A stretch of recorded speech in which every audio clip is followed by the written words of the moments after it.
Crew laughs at black boy in suit flying first class. Mom's phone rings. Hello, White House speaking. The whispers began like a current, subtle at first, then unmistakable as they rippled through the first-class cabin.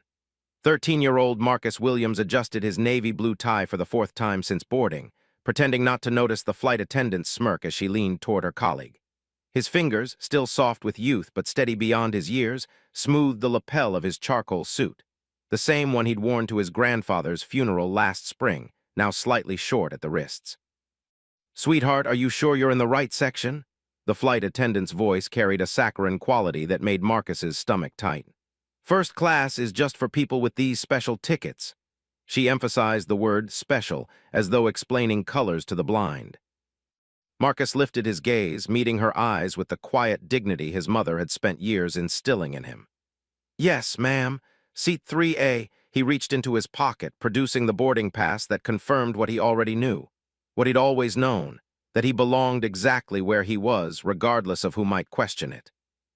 From across the aisle, a silver-haired executive glanced up from his financial newspaper, eyes narrowing slightly as they assessed the boy in the meticulously pressed suit, sitting alone in a seat that cost more than many people's monthly rent. The businessman's lips twitched with unspoken assumptions. The flight attendant, her name tag read Patricia, took the boarding pass between manicured fingers, examining it as though searching for a counterfeit watermark. Behind her, a younger male flight attendant named Derek didn't bother suppressing his chuckle. "Looks like somebody's playing dress-up today," Derek muttered, just loud enough for Marcus to hear. Another passenger, a woman in her 60s with a cashmere sweater draped over her shoulders, frowned slightly at the exchange. Her eyes, softened by decades of seeing both the best and worst of humanity, caught Marcus's for just a moment. Something passed between them, a silent recognition, perhaps even an apology for what he was enduring. "This appears to be in order," Patricia finally conceded, returning the boarding pass with visible reluctance. "Will someone be joining you?" The implication hung in the air, that a child like him couldn't possibly be traveling alone in first class, that someone more fitting of her expectations must surely be arriving. "My mother will be boarding shortly. She had to take a call." Marcus's voice remained steady, betraying none of the fury and humiliation churning beneath his composed exterior. Across the aisle, the businessman folded his paper with a crisp snap. "Boys got better manners than half the adults on this plane," he remarked to no one in particular, before returning to the financial section. The cabin continued to fill with the usual pre-flight bustle, yet Marcus felt strangely isolated, as though encased in a bubble of scrutiny. He thought about the presentation waiting in his leather portfolio, the one his mother had given him for his birthday last month, containing his research on environmental sustainability initiatives. In less than 8 hours, he would be standing before the Young Leaders Summit in Washington, D.C., representing his school as one of 12 finalists selected from across the country. His thoughts scattered as his phone vibrated. A text from his mother, still on this call: "Bored without me. I'll make it before the doors close. You okay?" Marcus typed back quickly, "I'm fine, take your time." He wasn't fine, but his mother didn't need another worry weighing on her today, not with everything else demanding her attention. The careful lie was a small gift he could give her. Outside the oval window, baggage handlers loaded the last of the luggage into the belly of the aircraft. Marcus watched them work in their choreographed efficiency, wondering if life would ever be simple enough to be measured in the straightforward task of moving objects from one place to another. "Pardon me, is this 3B?" Marcus turned to find an elderly black man with a distinguished salt-on-pepper beard gesturing to the empty seat beside him. The man wore a tweed jacket with leather elbow patches and carried a worn leather satchel that spoke of decades of use. "Yes, sir," Marcus replied, instantly sitting up straighter. The man settled into the adjacent seat with the unhurried movements of someone comfortable in his own skin. "Dr. William Townsend," he offered, extending a hand weathered by time and experience. "Marcus Williams," the boy replied, shaking the offered hand firmly just as his father had taught him. "Fine grip you've got there, young man." Dr. Townsend's eyes crinkled with warmth. "Heading to D.C." "Yes, sir, for the Young Leaders Summit." Something flickered in the older man's expression, recognition, perhaps even pride. The environmental policy competition? That's impressive work. I read about the finalists in the Chronicle. For the first time since boarding, Marcus felt the tightness in his chest begin to ease. You know about it. I'm one of the judges. Dr. Townsend's smile broadened. Though I'm not supposed to be fraternizing with the contestants before deliberations. I won't tell if you won't, Marcus replied, a conspiratorial grin lifting the corners of his mouth. Their conversation was interrupted as Patricia returned, her demeanor transformed at the sight of Dr. Townsend. Professor, what a pleasure to have you flying with us again. Can I bring you your usual bourbon before takeoff? Thank you, Patricia, but I'll pass today. I've got important work to focus on. He gestured subtly toward Marcus, the message clear in his eyes. Patricia's smile faltered almost imperceptibly before she recovered. Of course, and for your companion. My fellow passenger, Dr. Townsend corrected gently, might appreciate an orange juice. That is, if you'd like one, Mr. Williams. The simple act of being addressed as Mr. Williams, of being accorded the same respect as any other passenger, caused something to unfurl in Marcus's chest. Yes, please, thank you. As Patricia moved away, discomfort evident in the stiffness of her shoulders, Dr. Townsend leaned slightly toward Marcus. You know, I was about your age when I first flew on a plane. 1973. Things were different then, though perhaps not as different as we'd like to think. Before Marcus could respond, a commotion near the front of the cabin drew everyone's attention. His mother had arrived. Elaine Williams moved through the world like someone who knew her value, not with arrogance, but with the quiet certainty of a woman who had fought for every inch of ground she occupied. Her charcoal pantsuit complemented her son's, and her natural hair was styled in an elegant updo that framed her high cheekbones. At 42, she carried herself with the poise of someone who had spent a lifetime in rooms where she was told, in words and glances, that she didn't belong. I'm so sorry, sweetheart, she said, reaching their row and squeezing Marcus's shoulder. That call went longer than expected. It's okay, Mom. I've been having a good conversation with Dr. Townsend. Elaine's eyes shifted to the older man, widening slightly in recognition. Dr. Townsend? From Howard University. The very same, though I'm mostly emeritus these days. He rose slightly from his seat. And you must be the formidable Elaine Williams. Your reputation precedes you. A smile warmed her features. As does yours. Your work on environmental justice in urban communities shaped my entire approach to policy. Their exchange was interrupted by Patricia's return with Marcus's orange juice. The flight attendant's eyes darted between Elaine and Marcus, the family resemblance unmistakable in their shared cheekbones and penetrating eyes. Mrs. Williams, welcome aboard. Can I get you anything before takeoff? Patricia's tone had shifted to one of careful professionalism. Ms. Williams, Elaine corrected smoothly, and no, thank you, I have everything I need. The dismissal was polite but firm, closing a door on further conversation. As Patricia retreated, Derek approached, his earlier amusement now replaced with an expression Marcus couldn't quite read. The male flight attendant leaned in closer than necessary. Ms. Williams, the captain wanted me to personally welcome you aboard. He mentioned you've been very helpful to the airline regarding the new sustainability guidelines. Elaine's smile didn't reach her eyes. Please thank the captain, but it was simply part of my job. The environmental impact assessment was standard procedure for all transportation sectors under the new legislation. Derek nodded a bit too eagerly. Of course, let us know if you need anything at all during the flight. As he departed, Dr. Townsend raised an eyebrow. Interesting how quickly the winds change when they realize who's who. It never stops being exhausting, Elaine said quietly, settling into her seat on Marcus's other side. She turned to her son. How was boarding? Marcus hesitated, torn between truth and protection. It was fine. The lie hung between them, transparent as glass. Elaine's eyes softened. Marcus. Just the usual, he conceded. Nothing I couldn't handle. Elaine exchanged a glance with Dr. Townsend. A world of shared understanding passing between two people who had navigated decades of similar moments. Your son was the perfect gentleman, Dr. Townsend offered. You've raised a remarkable young man." "He came that way," Elaine replied, the pride in her voice unmistakable.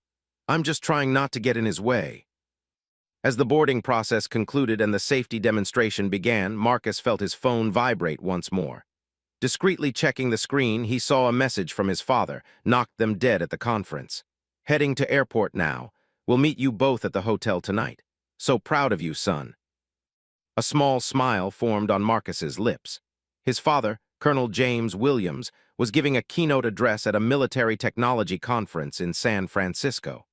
The family rarely got to travel together these days, with his parents' demanding careers pulling them in different directions. This trip to D.C. was a rare alignment of their professional orbits. The plane began its taxi toward the runway, and Marcus felt Dr. Townsend watching him with curious eyes. "Tell me, Mr. Williams, what approach did you take in your environmental proposal?" Marcus straightened, passion overriding his earlier discomfort. "I focused on implementing renewable energy solutions in underserved urban communities, creating both environmental benefits and job opportunities for residents."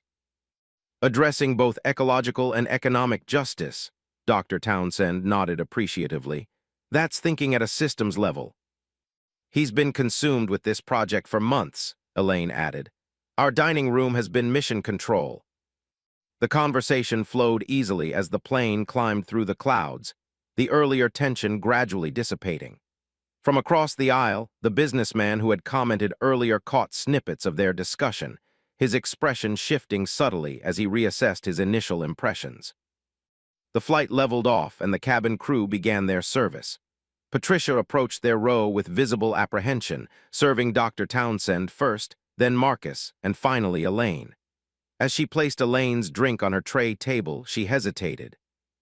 "Ms. Williams, I believe I may have been somewhat unwelcoming to your son during boarding. I want to apologize." The apology hung in the air between them, incomplete yet seeking completion. Elaine studied the woman's face, measuring the sincerity there. "It's not me you should be apologizing to," she finally said, her voice quiet but firm. Patricia turned to Marcus, discomfort evident in her rigid posture. "I'm sorry for how I treated you earlier. It was unprofessional and unkind." Marcus felt the weight of his mother's gaze, the silent lessons of a lifetime guiding his response. "Thank you for saying that. I accept your apology." The exchange was interrupted by Elaine's phone ringing. She glanced at the screen and frowned slightly. "I need to take this. Work." She rose, moving toward the small alcove near the lavatories where phone calls could be made without disturbing other passengers. Patricia used the moment to retreat, the tightness in her shoulders betraying her relief at escaping the uncomfortable situation. Dr. Townsend turned to Marcus with a thoughtful expression. "You handled that graciously." Marcus shrugged. "My mom always says that how you respond to someone's ignorance says more about you than them." "Wise woman, your mother," Dr. Townsend's eyes crinkled. "Though I suspect it takes great strength to apply that wisdom when you're the one being hurt." "It gets easier with practice," Marcus replied, the simple statement carrying a weight that made Dr. Townsend's smile fade. "It shouldn't have to," the older man said softly. Their conversation drifted to lighter topics: Marcus's interest in classical piano, Dr. Townsend's extensive vinyl collection, their shared fascination with astronomy. By the time Elaine returned to her seat 15 minutes later, a genuine camaraderie had formed across the 6-decade age gap that separated them. Elaine slipped her phone into her pocket, her expression unreadable. Marcus recognized the look. It was the face his mother wore when navigating complex political waters. "Everything okay?" he asked. "Just some last-minute changes to tomorrow's schedule." She smiled reassuringly, though something in her eyes remained distant. "Nothing to worry about." The businessman across the aisle closed his laptop and leaned slightly toward their row. "Excuse me, but I couldn't help overhearing your discussion earlier about renewable energy implementation. I'm Robert Kincaid with Westridge Investments. We've been looking to diversify our portfolio with more sustainable ventures." Elaine's professional mask slipped seamlessly into place. "Robert Kincaid, your firm has been notably absent from the green energy sector until very recently." Kincaid's eyebrows rose slightly, surprise evident at being recognized. "We're admittedly late to the table, but eager to make up for lost time. Perhaps we could exchange cards? I'd be interested in hearing more about your work." "My work is public record, Mr. Kincaid. The Environmental Protection Agency's policies are accessible to all." Elaine's smile remained pleasant, but her boundaries were clear. "But I'm sure my son would be happy to explain the economic benefits of his proposal if you're genuinely interested in the future of sustainable investment." The subtle redirection wasn't lost on Kincaid, whose gaze shifted to Marcus with newfound interest. "Is that so? What's your pitch, young man?" Marcus felt a momentary flutter of anxiety, then remembered the countless hours of preparation for the summit. He was ready for this. "The traditional model treats environmental initiatives as charity, good publicity but bad business. My proposal demonstrates that when implemented correctly, renewable infrastructure in underserved communities creates triple bottom-line returns: financial profit, ecological benefit, and social capital." Kincaid's expression shifted from polite interest to genuine engagement.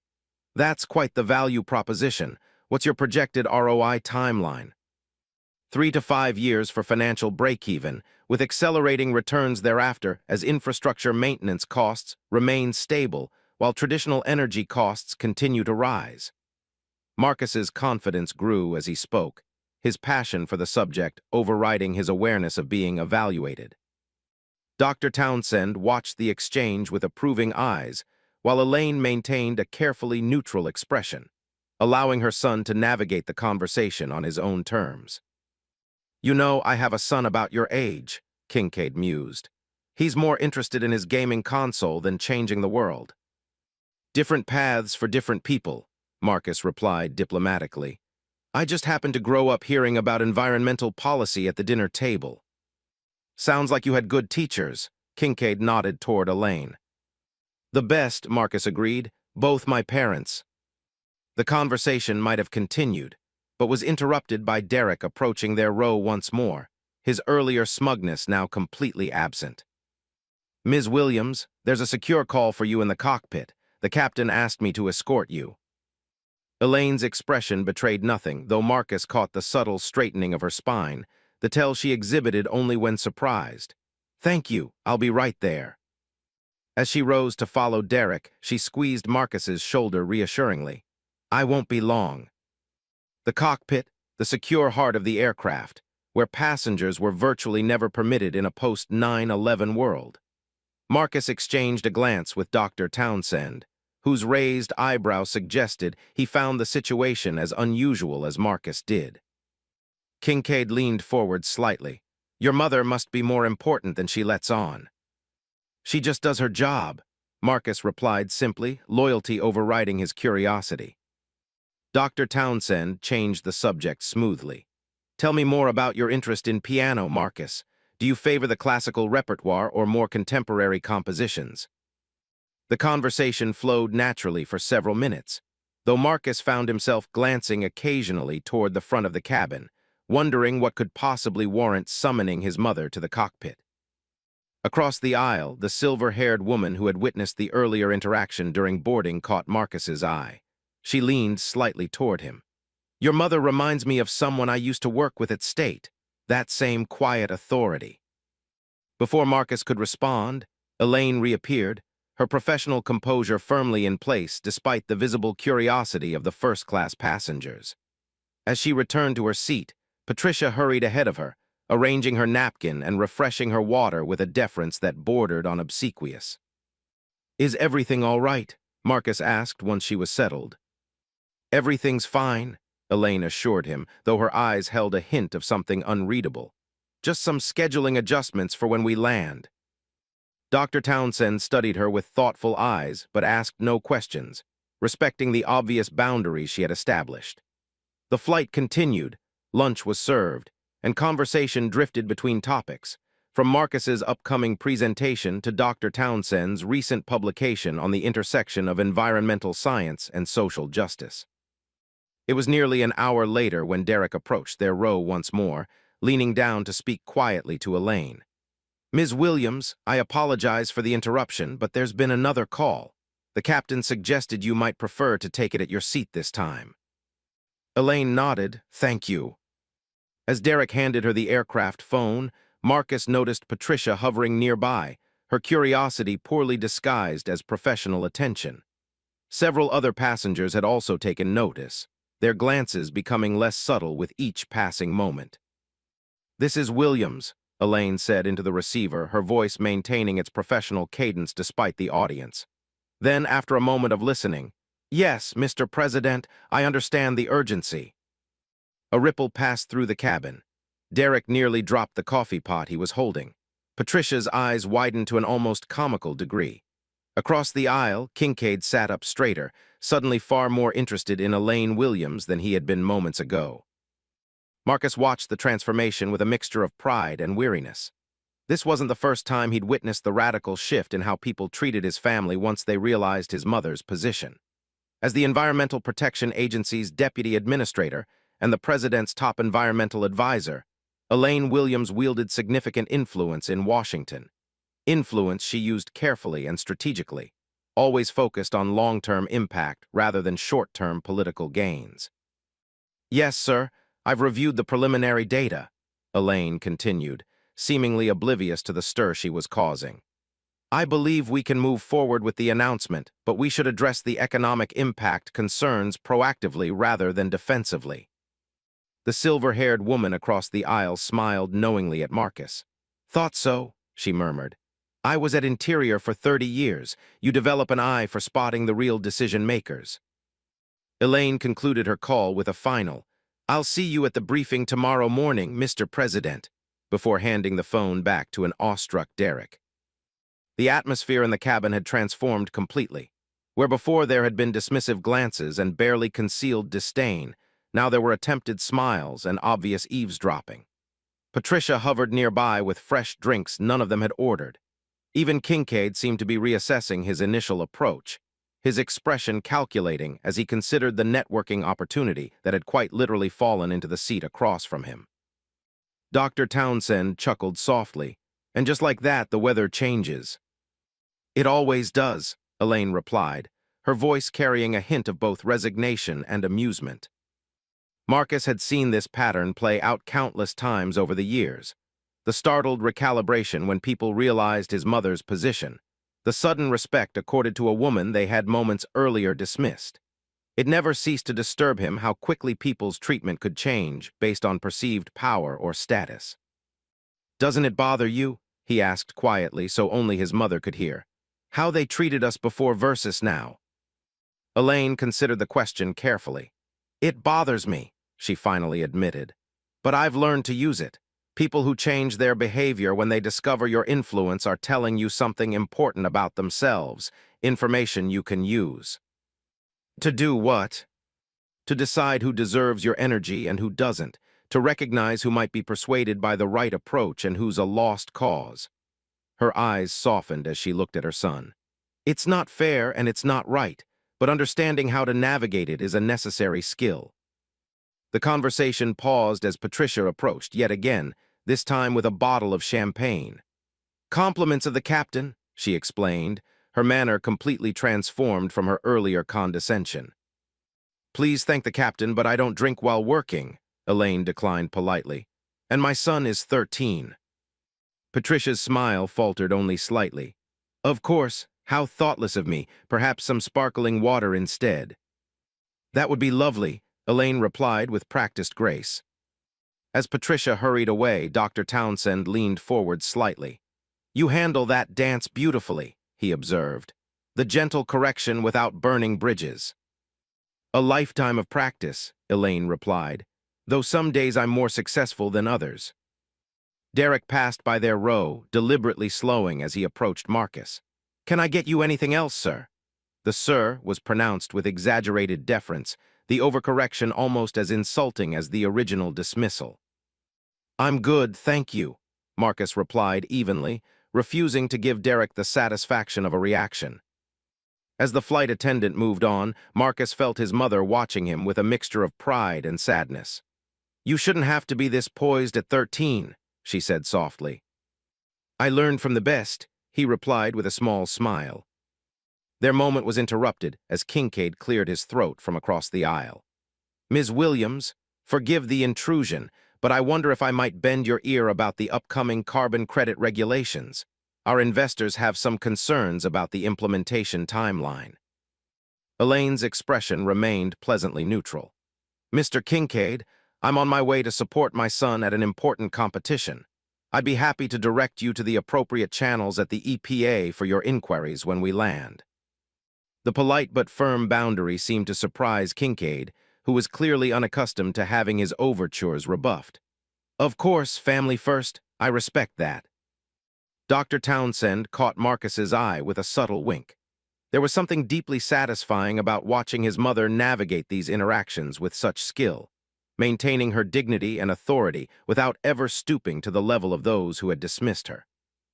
The remainder of the flight passed in relative peace, with Marcus using the time to review his presentation notes, while Elaine fielded occasional texts that made her frown with concentration. Dr. Townsend dozed beside them, his reading glasses perched on the end of his nose as a book about jazz history lay open on his lap. As the captain announced their initial descent into Washington, D.C., Marcus felt the familiar flutter of anxiety about his upcoming presentation.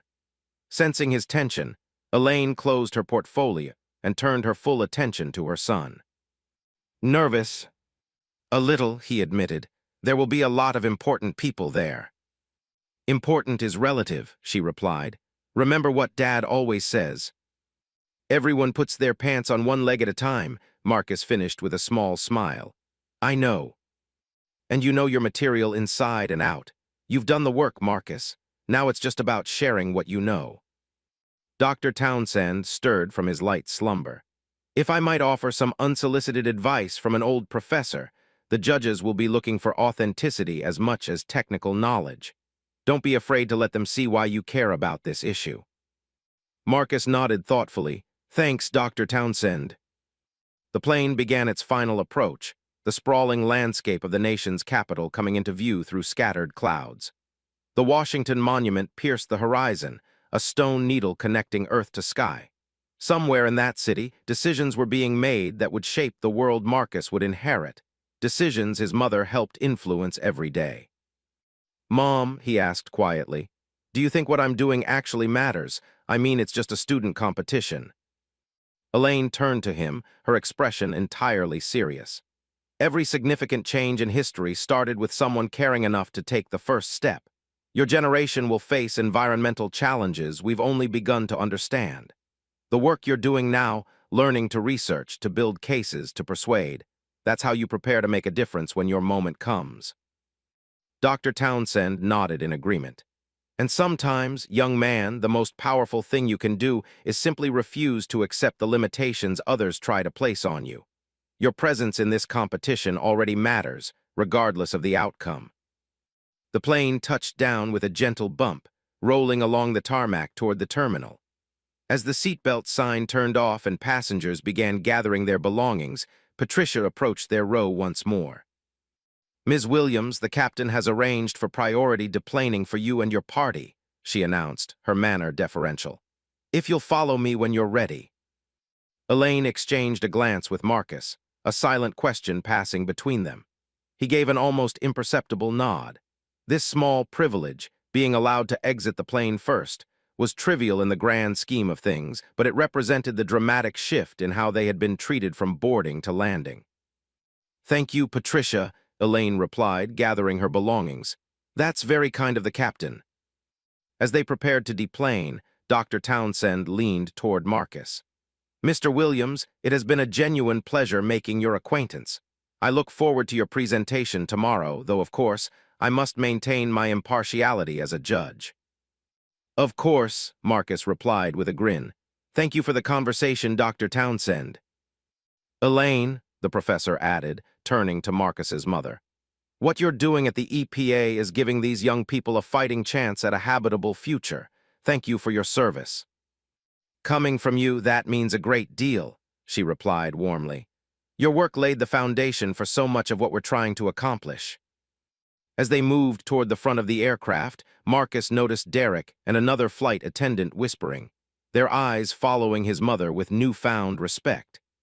The same respect that should have been afforded to every passenger, regardless of their title or connections. Captain Reynolds waited at the aircraft door, his uniform crisp and his manner cordial.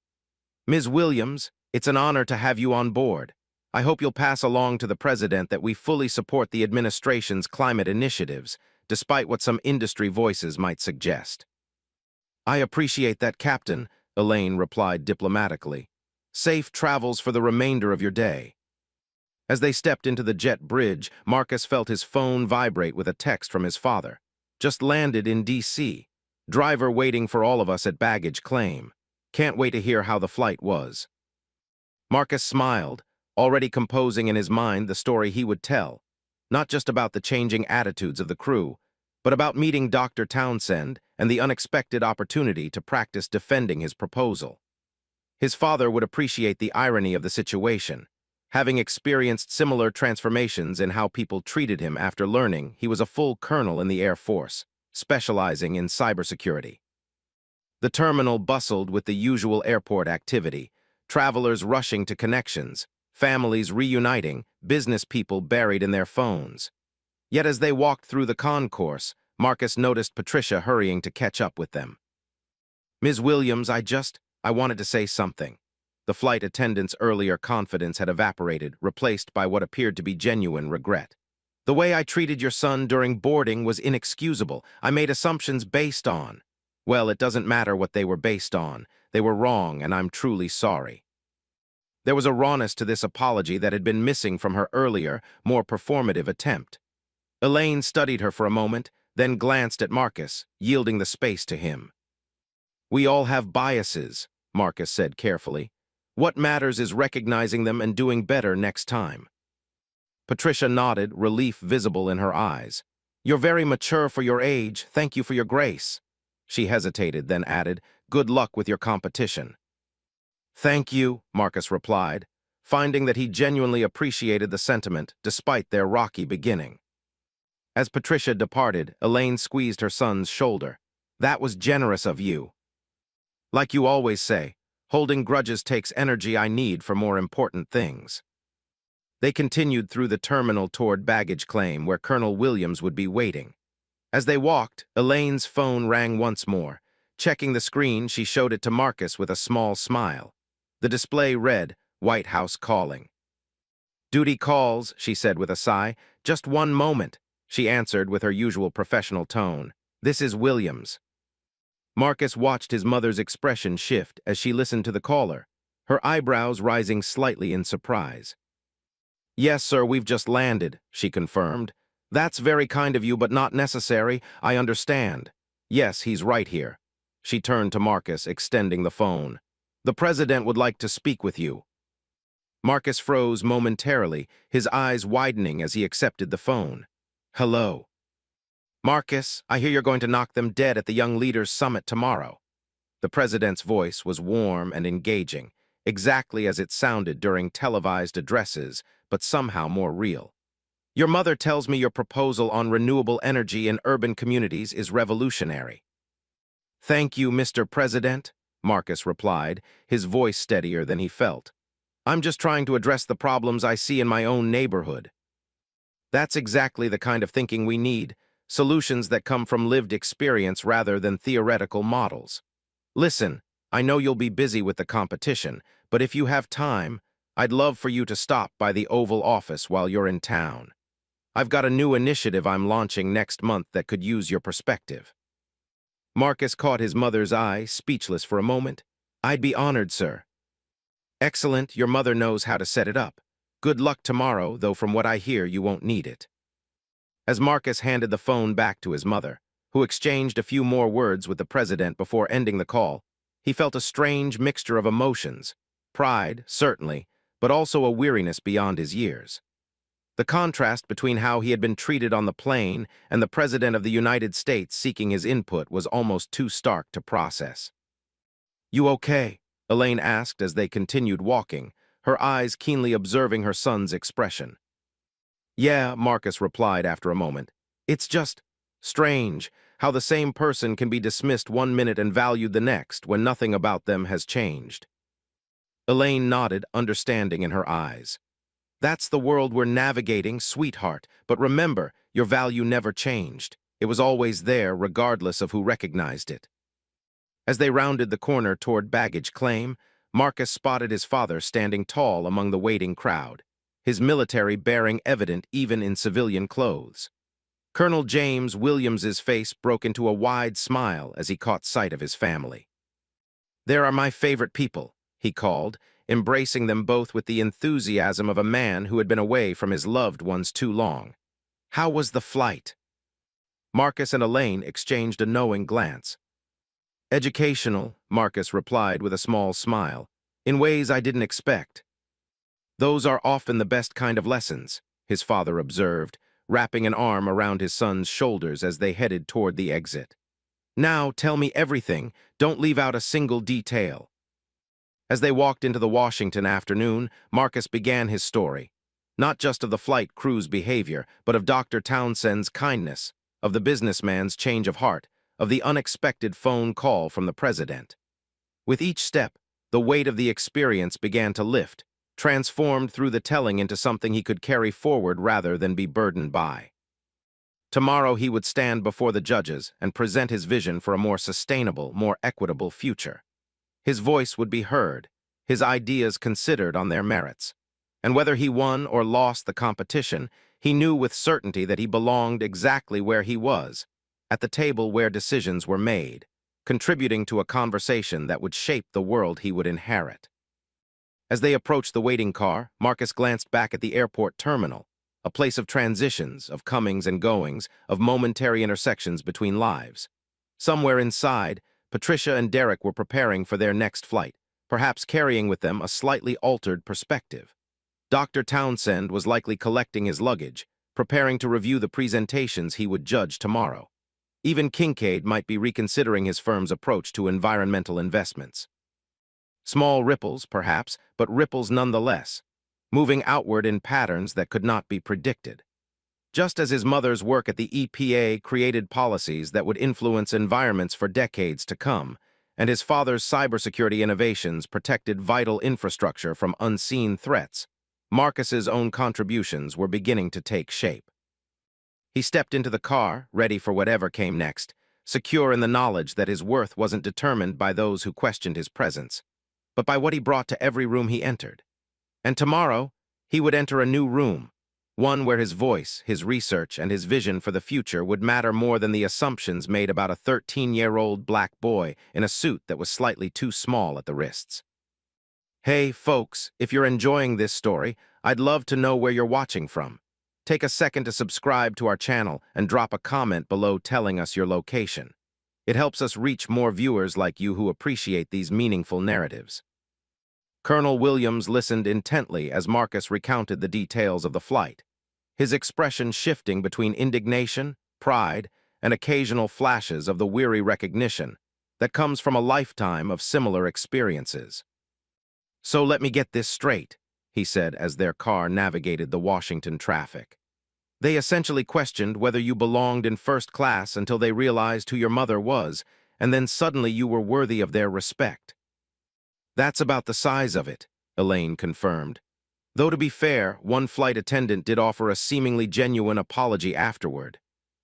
"It shouldn't take discovering someone's position or connections to treat them with basic dignity," Colonel Williams remarked, his military precision extending to his moral clarity. "But I'm proud of how you handled it, son. Maintaining your composure in those situations is a skill that will serve you well." "Dr. Townsend helped," Marcus admitted. "Having him there made it easier somehow." "Sometimes just having an ally in the room changes everything," his father agreed. "Speaking of your presentation, do you want to run through it one more time at the hotel? I could play judge and ask the tough questions." "That would be great," Marcus nodded, grateful for the offer. Dr. Townsend mentioned they're looking for authenticity as much as technical knowledge. "Smart man," Colonel Williams commented. "The facts and figures matter, but what really persuades people is understanding why you care about an issue. What's your personal connection to environmental sustainability?" Marcus considered the question carefully. "I guess it started with Grandma's garden in Baltimore. Remember how she used to collect rainwater and create compost from kitchen scraps? Everyone thought she was being eccentric, but she was just being resourceful, making the most of limited resources in a neighborhood that had been environmentally neglected for decades. Elaine smiled at the memory. Mom was ahead of her time. She understood the connection between environmental stewardship and community well-being long before it became a policy focus. And now her grandson is taking those same principles to a national stage, Colonel Williams said proudly. Full circle. The car turned onto Pennsylvania Avenue, the White House visible in the distance, a symbol of power that had once seemed unreachable to people who looked like them. Now Elaine Williams walked its halls regularly, advising the president on environmental policy that would shape the nation's future.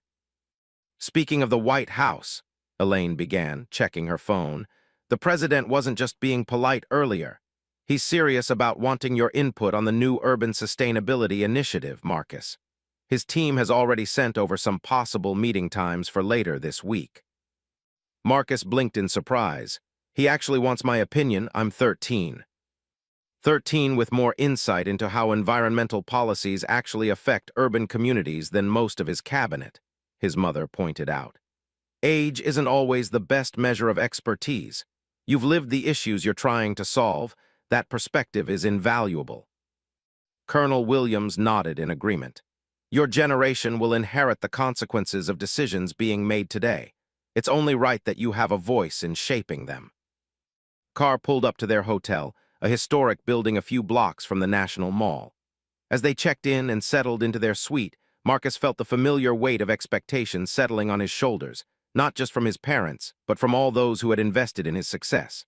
Dr. Townsend, his science teacher, Ms. Rivera, who had encouraged him to enter the competition, his grandmother, whose wisdom about respecting the earth had shaped his earliest understanding of sustainability. While his parents unpacked, Marcus stepped onto the small balcony, gazing out at the Washington skyline as dusk began to fall. The city glowed with the warm light of early evening, monuments and memorials standing in silent testimony to the nation's complex history. Tomorrow he would add his voice to the ongoing conversation about America's future, a conversation that had too often excluded people from communities like his. The thought both terrified and exhilarated him. A gentle knock on the balcony door interrupted his reflection. His father joined him, leaning against the railing with the casual confidence that characterized everything he did. "Penny for your thoughts, son." Marcus smiled, just thinking about tomorrow, about getting it right. "Define right," his father challenged gently. Making the case clearly enough that they understand, being persuasive enough that they take it seriously, representing everyone who's counting on me to succeed. Colonel Williams was quiet for a moment, considering his son's words. Success isn't always what we think it is, Marcus. Sometimes it's just showing up authentically and speaking your truth, regardless of the outcome. Easy to say when you've achieved as much as you and Mom have, Marcus replied, a rare hint of adolescent uncertainty breaking through his usual composure. His father laughed softly. "You think we had it all figured out at your age? Your mother was the first in her family to attend college.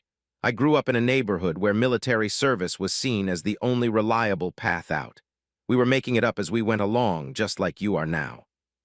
But you both succeeded. We're still succeeding and failing and learning and trying again." Colonel Williams placed a hand on his son's shoulder. "That's the secret no one tells you.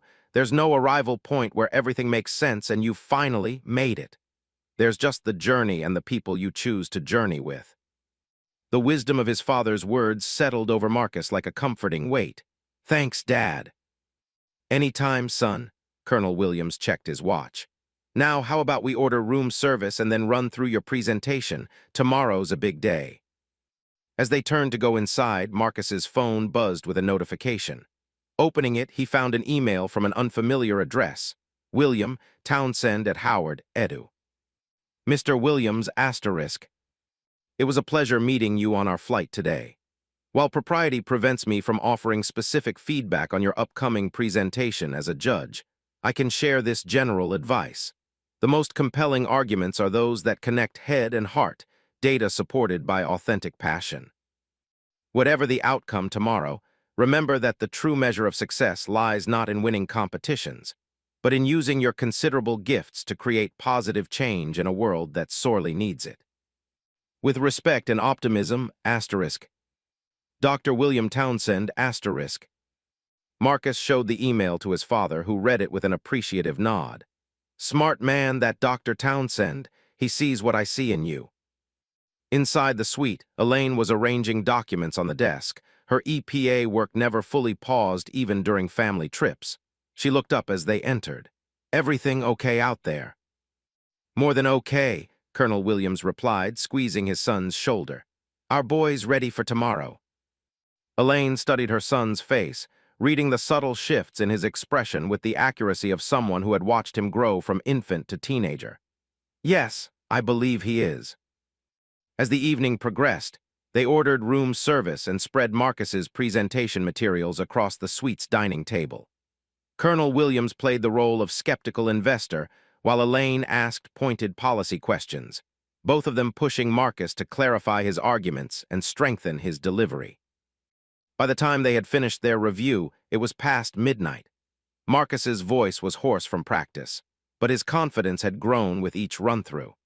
His presentation had evolved from merely informative to genuinely compelling, weaving together statistical analysis, practical implementation strategies, and the personal narrative that gave his work authentic urgency. I think you're ready, Elaine declared as they gathered the scattered papers. Get some sleep, tomorrow is your day. As Marcus prepared for bed, brushing his teeth in the hotel bathroom, he studied his reflection in the mirror. The suit hanging on the back of the door, a new one they had purchased for the competition, properly fitted unlike the one he'd worn on the plane, represented more than just formal attire. It was armor of a sort, a visual statement that he belonged in spaces of power and decision-making. Yet it was also just fabric and thread. The real substance, his ideas, his research, his vision for communities like his own, existed independently of how he was dressed or how others perceived him. Sleep came surprisingly easily, his exhaustion from the day's emotional journey finally catching up with him. His dreams were a jumble of airplane cabins and presentation slides, of Dr. Townsend's encouraging smile and Patricia's belated apology.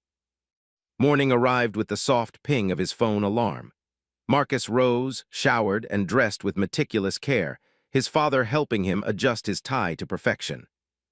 Remember, Colonel Williams said as they prepared to leave for the competition venue, you've done the work, now just be yourself. And remember to breathe, Elaine added, straightening his jacket lapel. Oxygen is remarkably helpful for brain function. The gentle teasing broke the tension, and Marcus laughed. I'll try to remember that.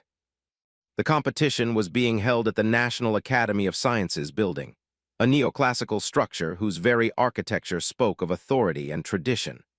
As they approached, Marcus observed the other finalists arriving with their families, young people from across the country, diverse in background but united by their commitment to environmental innovation.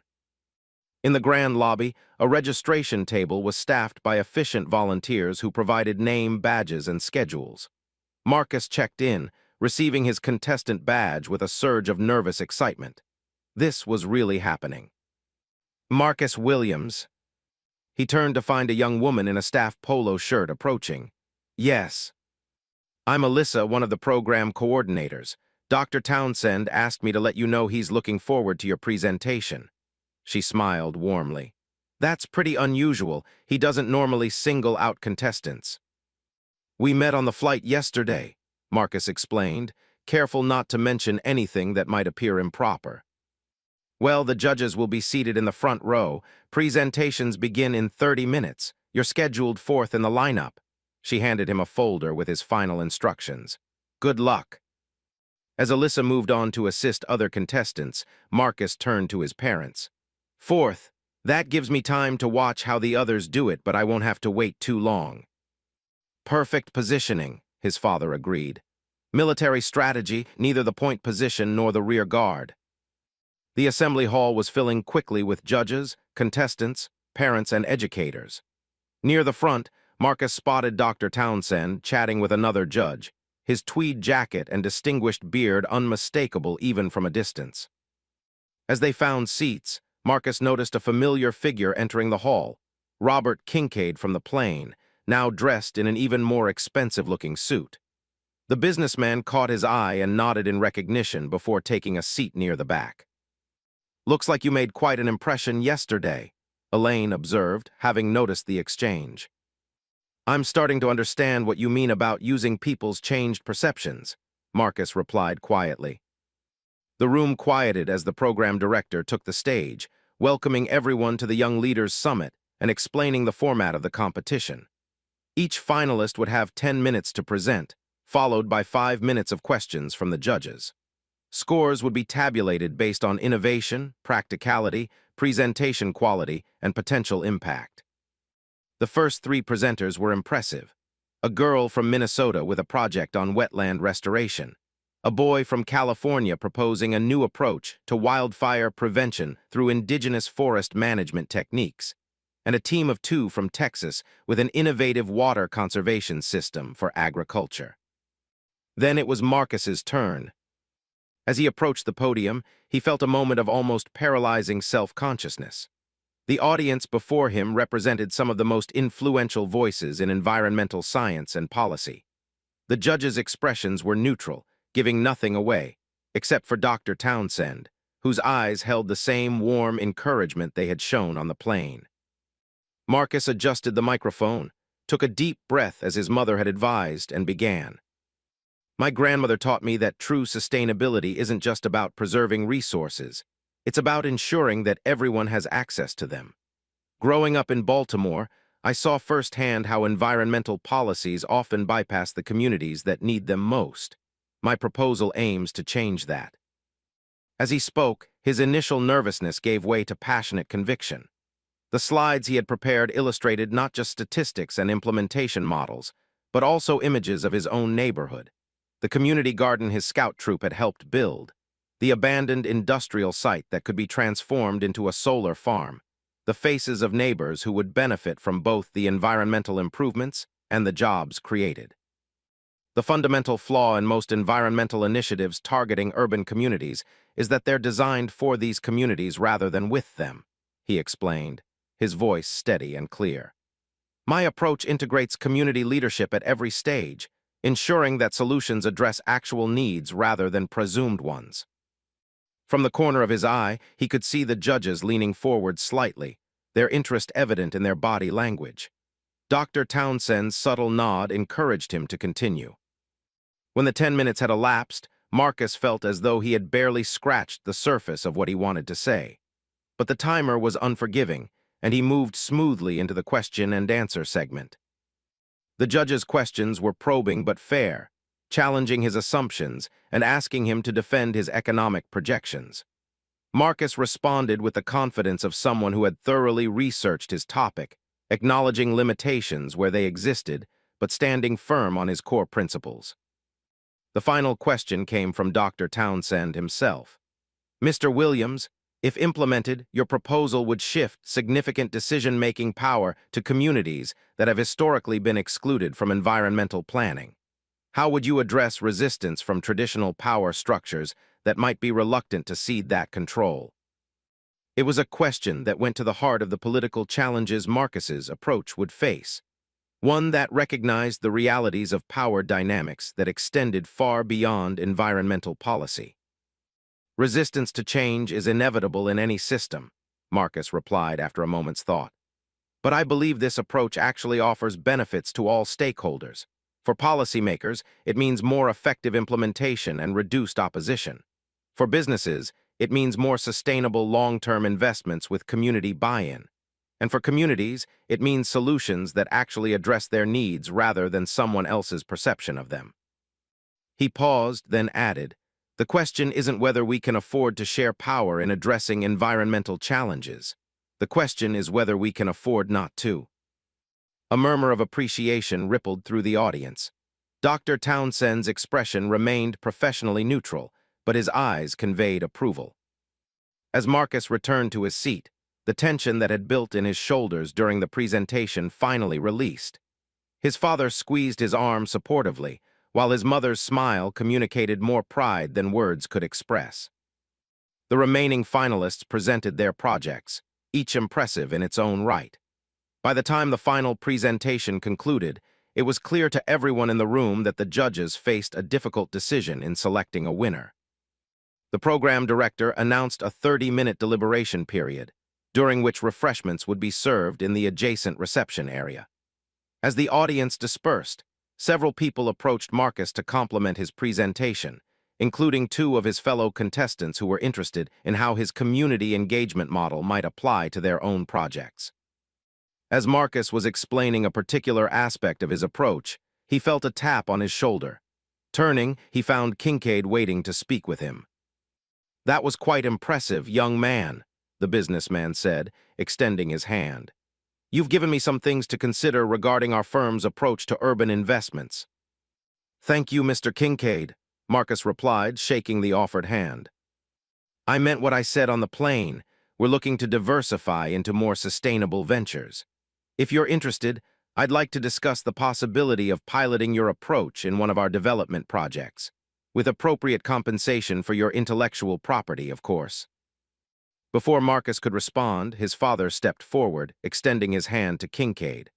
"Colonel James Williams, I believe you met my wife and son on the flight yesterday." Recognition flickered in Kincaid's eyes as he processed the military title. "Colonel, a pleasure to meet you. Your son has quite a remarkable perspective on environmental equity."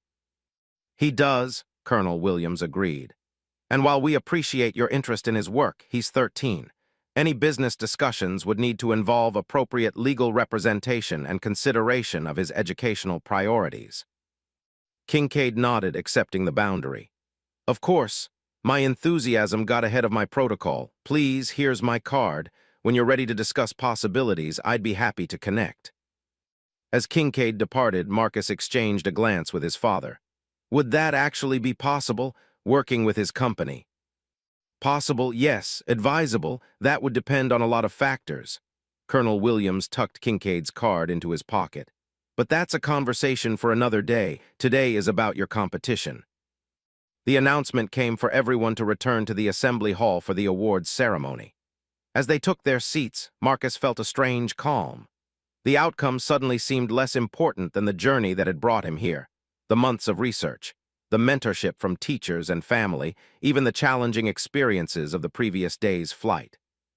The program director took the stage once more, thanking the judges for their difficult deliberations before announcing the honorable mentions and runners-up. Each was well-deserved, with projects that addressed critical environmental challenges in innovative ways. "And now," the director continued, "for our first-place award, which includes a $10,000 scholarship and the opportunity to present this proposal at the National Environmental Policy Conference next month. The judges have selected Marcus Williams for his integrated approach to community-led urban sustainability." The applause was immediate and enthusiastic. Marcus sat frozen for a moment, processing the announcement, until his mother gently nudged him toward the stage.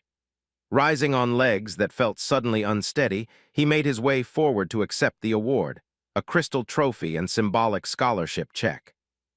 Dr. Townsend stood with the other judges, his formal handshake accompanied by a whispered, "Well earned, Mr. Williams. Well earned indeed." The post-ceremony reception was a blur of congratulations and photographs, of reporters asking for sound bites and fellow contestants offering genuine compliments.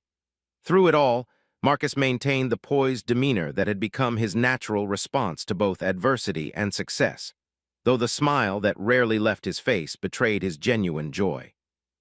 It was nearly evening by the time they returned to their hotel, the trophy carefully placed on the suite's coffee table. Marcus stood looking at it, still processing the events of the day.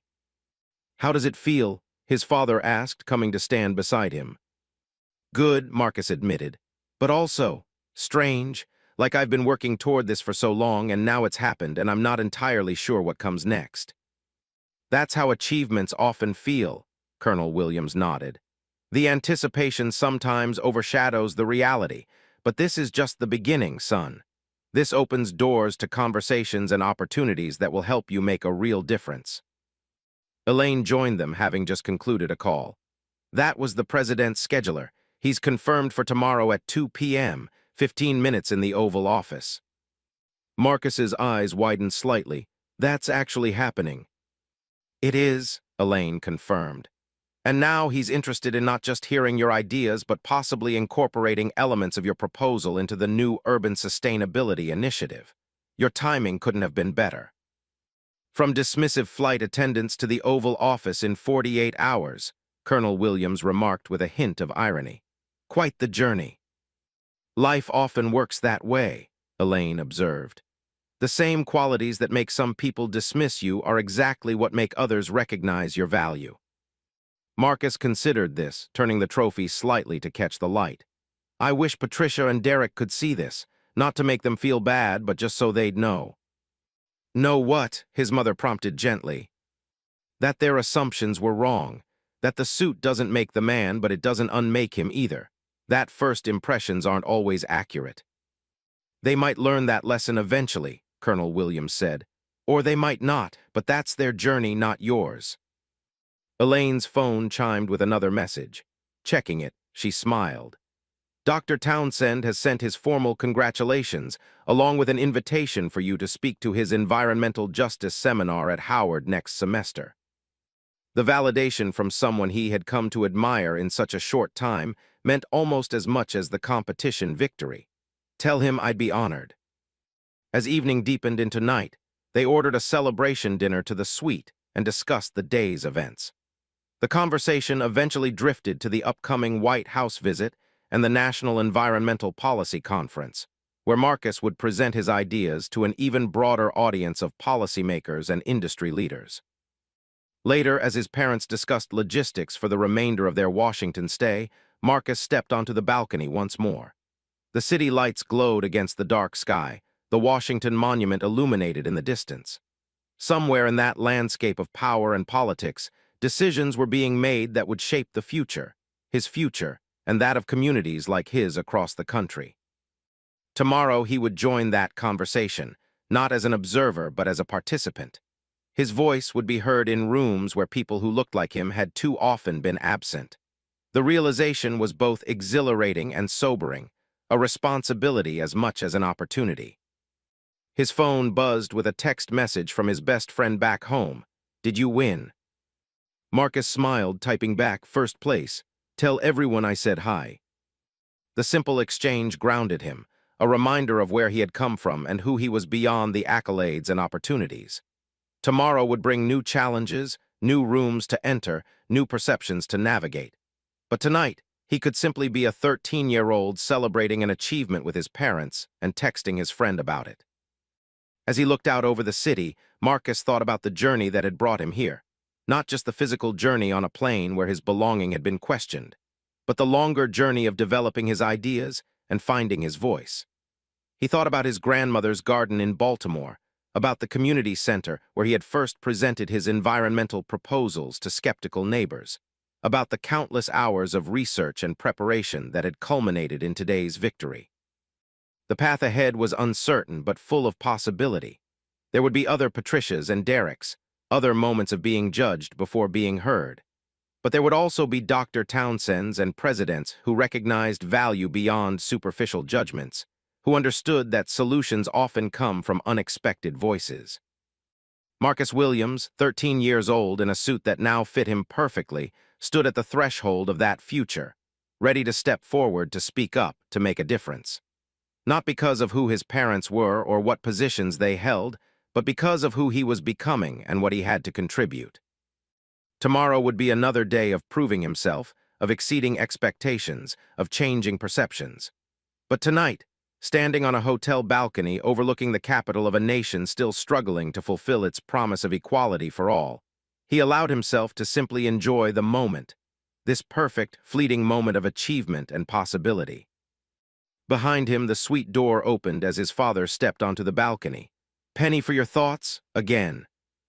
Marcus turned, smiling, just thinking about tomorrow and the day after that. Big days, Colonel Williams nodded, but you're ready for them. I am, Marcus agreed, with the quiet confidence of someone who had already faced challenges and emerged stronger for them. I really am. As they stood together in comfortable silence, father and son looking out over a city of monuments and memories, of power and promise, of history being written and rewritten with each passing day.